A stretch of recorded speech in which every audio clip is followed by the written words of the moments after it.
Dear students, have a very sweet day to all of you. I hope you are well and safe at your home. जी हाँ प्यारे बच्चों, उम्मीद करता हूँ आप घर पे ठीक ठाक होंगे और रोज़ का काम रोज कर रहे होंगे। आज हम करने वाले हैं 11th अकाउंटेंसी से जो हमारा चैप्टर है 6th, जिसका नेम है अकाउंटिंग इक्वेशंस। इसमें से हम 17th इलस, जी हाँ 17th इलस हम आज करने वाले हैं और मैं चाहता हूँ कि आप सब इस इलस को अच्छी तरह से समझ लें ताकि जो बारीकियाँ हैं उन्हें अच्छी तरह अंडरस्टैंड किया जा सके।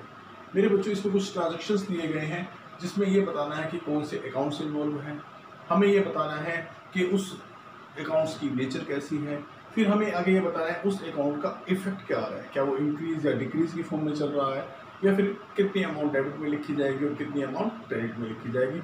ये full and final full knowledge का सम है और इसे बहुत अच्छी तरह से आपको समझना चाहिए। इससे अगला चैप्टर जब हम करेंगे जनरल एंट्रीज का, उससे समझने में और प्लस इसके साथ अगर रूल्स कर लेते हैं पर्सनल, रियल और नॉमिनल के, तो जनरल एंट्री बनाना हमारे लिए काफ़ी आसान होगा।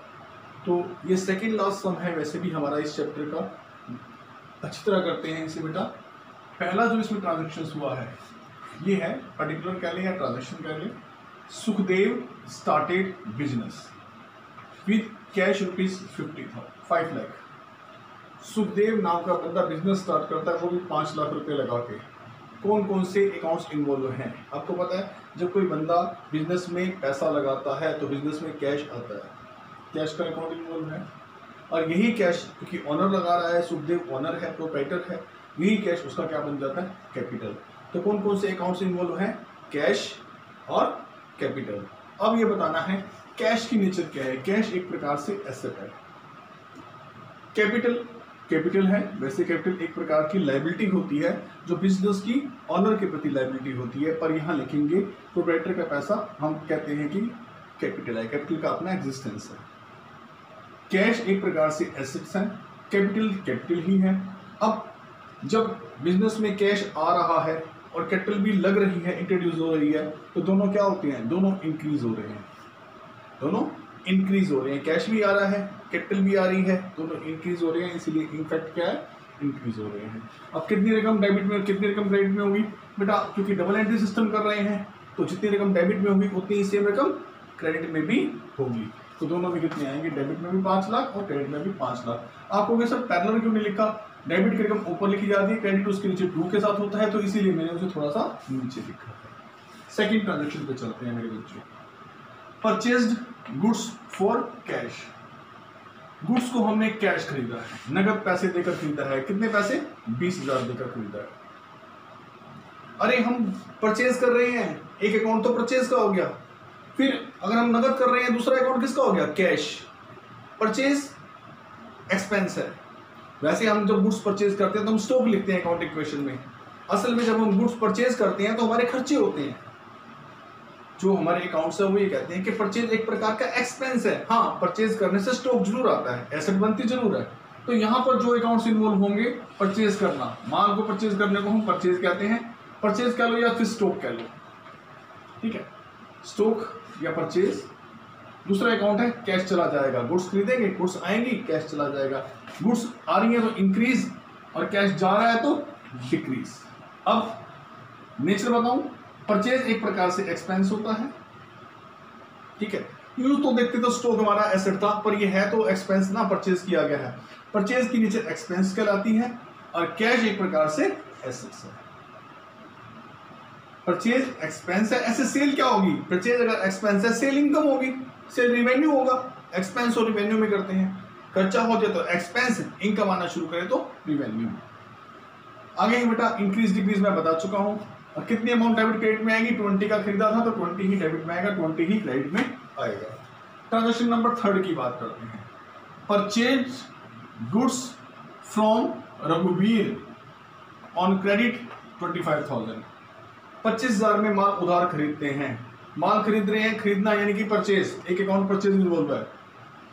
दूसरा उधार खरीद रहे हैं तो उधार देने वाला कौन है? सप्लायर। कौन? रघुवीर। क्या कहलाता है? क्रेडिटर। तो दूसरा है रघुवीर।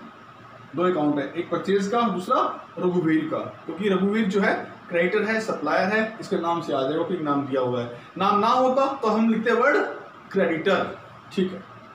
परचेज एक प्रकार का एक्सपेंस है नेचर वाइज, और रघुवीर को क्योंकि हमने पैसे देने ही है, सप्लायर है, तो ये हमारी लायबिलिटी होता है। पैसे देने हैं मेरे बच्चों, उधार लिया है, उधार लेने से क्या पैदा होती है? लायबिलिटीज। ये क्रेडिटर है, लायबिलिटीज पैदा हो गई। अब जब हम खरीदते हैं तो गुड्स भी आती हैं, तो इंक्रीज होते हैं एक्सपेंस, और जब लायबिलिटी बढ़ती है तो भी लायबिलिटी क्या हो रही है? यहाँ इंक्रीज हो रही है। दोनों ही चीजें इंक्रीज हो रही है, गुड्स भी इंक्रीज हो रही है और लायबिलिटी भी इंक्रीज हो रही है। अमाउंट 25,000 थी जो डेबिट और क्रेडिट में बराबर सेम लिखी जाए। Transaction number 4, purchased furniture. ये दोनों एग्जांपल गुड्स के थे। अब ये फर्नीचर है, फर्नीचर को हम बेचते नहीं हैं, फर्नीचर हमारी एसेट है, हम स्टॉक को बेचते हैं। परचेज किया गया माल रीसेल करते हैं, ठीक है, उसमें कुछ कंडीशन, कुछ मैनिपुलेशन करके, कुछ और एडजस्ट करके, कुछ और अच्छा बना के उसको हम आगे रीसेल करते हैं। बट यहाँ हम खरीद रहे हैं furniture. Purchased furniture from fancy furniture house. Fancy furniture house से फर्नीचर खरीद रहे हैं 50,000 रुपए का, वो भी उधार। तो बेटा क्या खरीद रहे हैं? फर्नीचर। पहला अकाउंट एसेट का प्रभावित होगा। फर्नीचर क्या है? Nature wise asset. खरीद रहे हैं तो क्या हो रहा है? इंक्रीज। अमाउंट कितनी डेबिट की? 1,50,000, 1,50,000 क्रेडिट की। दूसरा अकाउंट कौन सा इन्वॉल्व है? फैंसी, जिससे उधार ले रहे हैं, वो हमारा उधार लेने से क्या होता है? लायबिलिटी इंक्रीज होती है। दूसरा फैंसी फर्नीचर हाउस जिससे हम ले रहे हैं, दूसरा अकाउंट उसी का है। उधार ले रहे हैं तो क्या इंक्रीज होगी? लायबिलिटी। दोनों चीजें इंक्रीज हो रही हैं, इसलिए मैंने ये वाला जो है साइन यूज कर लिया। दोनों इंक्रीज हो रही है। अमाउंट वही 1,50,000, 1,50,000, ये भी क्लियर है। आते हैं 5th नंबर पे, सोल्ड गुड्स फॉर कैश। नगद के लिए गुड्स बेच दिए, और जब गुड्स बेचोगे तो एक अकाउंट हो जाएगा सेल का, और जो बेचकर आएगा वो आएगा कैश। यहाँ दो खाते इन्वॉल्व हैं, सेल करना, ठीक है, खरीदने पर परचेज होता है और बेचने पर सेल अकाउंट इन्वॉल्व होता है। जब नगद बेच रही हो तो कैश इन्वॉल्व हो जाएगा। दूसरा अकाउंट किसका होगा? कैश का। कैश क्या है? एसेट। सेल क्या है? सेल है revenue. Revenue means generation of income, revenue means amount of sale, revenue means amount of sale. जी हाँ। अब जब बेचते हैं तो कैश इंक्रीज होता है, और सेल जो है करते हैं, और सेल भी इंक्रीज हो रही है मेरे बच्चों, ठीक है। और कितनी अमाउंट है? 30,000 की और 30,000 की डेबिट क्रेडिट की। Transaction number 6, sold goods to Yuvraj on credit ₹50,000। 50,000 में युवराज को माल बेच दिया। युवराज ने लिया है, उधार लिया है, युवराज को उधार बेचा है, ऑन क्रेडिट लिखा हुआ है, उधार बेच रहे हैं, तो एक खाता हो गया युवराज का, दूसरा हम बेच रहे हैं तो दूसरा खाता हो गया सेल का। दो अकाउंट इन्वॉल्व है, युवराज का भी सेल का। युवराज असल में हमारा डेटर्स है मेरे बच्चों। जब हम उधार बेचते हैं तो युवराज का नाम अगर यहाँ नहीं होता, उधार बेचा होता, नाम नहीं होता, तो हम डेटर वर्ड लिखते हैं। एक खाता है डेटर का, दूसरा है सेल का। युवराज डेटर है, इसलिए क्या कहलाएगा? एसेट्स कहलाएगा। सेल क्या होती है? सेल इनकम जनरेट करती है, रिवेन्यू कहलाती है। रिवेन्यू मतलब generation of income, amount of sale. अब युवराज डेटर इंक्रीज हो रहे हैं, बिल्कुल, जब उधार बेचे डेटर इंक्रीज होंगे, दूसरा सेल भी इंक्रीज हो रही है तो डेटर बन रहे हैं। तो ये अमाउंट 50,000 दी गई थी। 7th transaction, second large transaction, cash paid to रघुवीर। रघुवीर से हमने 25,000 रुपए का माल लिया था। ये देखिए 3rd नंबर के ट्रांजेक्शन में इसको हम 20,000 रुपए दे रहे हैं। तो जिसको देंगे पाने वाला रघुवीर, एक अकाउंट रघुवीर का, दूसरा क्या दे रहे हैं? कैश, दूसरा अकाउंट कैश का। दो खाते इन्वॉल्व हैं, एक जो पैसा पा रहा है रघुवीर वो, दूसरा कैश का। अब रघुवीर से हमने उधार खरीदा था तो हमारी लायबिलिटी थी रघुवीर को। रघुवीर हमारा क्रेडिटर था, इसीलिए ये लायबिलिटी को रिप्रेजेंट करता है। हाँ, लायबिलिटी कम जरूर हो रही है जब हम पेमेंट कर रहे हैं, ठीक है, क्या हो रही है? कम हो रही है, डिक्रीज हो रही है, ठीक है, अमाउंट 20 से और डेबिट क्रेडिट की। दूसरा कैश।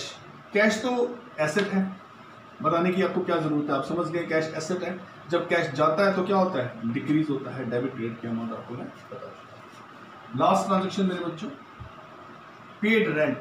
एक ट्रांजेक्शन मैंने बीच में छोड़ा है क्योंकि मेरा बोर्ड इस चीज़ को कवर नहीं कर रहा था, तो जितने मेरे लिए कन्वीनियंस थे उतने मैंने यहाँ पे ट्रांजेक्शन लिए हैं। लास्ट है पेड रेंट, किराया दिया, कितना? 10,000। रेंट अकाउंट, एक इन्वॉल्व है रेंट अकाउंट, दूसरा कैश अकाउंट।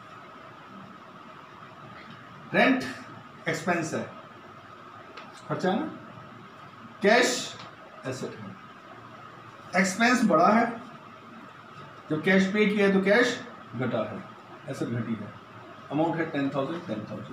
प्यारे बच्चों, वंस ट्विंस जितनी बार देखना है इसको देखिए, वंस और ट्विंस जितनी बार देखना है इसको देखिए और ये अच्छी तरह अंडरस्टैंड कर लीजिए। इस तरह का क्वेश्चन में भी 1 और 2 मार्क्स का पूछा जा सकता है, किसी एक आइटम को पूछा जा सकता है इन सब ट्रांजेक्शन से।